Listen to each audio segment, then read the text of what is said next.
અને મેલડી ખોટું કરવા માટે તો દાડો ઉગે ને એક દુશ્મન પાકે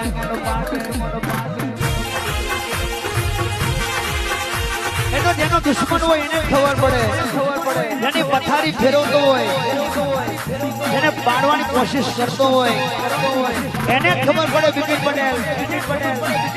આ મારો પાકો દુશ્મન આ મારી વાત કરે છે આ મને પાડવા મથે છે પણ જેને જેને મેલડીના દીકરાને પથારી ફેરવવાની કોશિશ કરી તો એની પથારી ના ફેરવી નાખું તો મારું મેલડીનું વ્યામ છે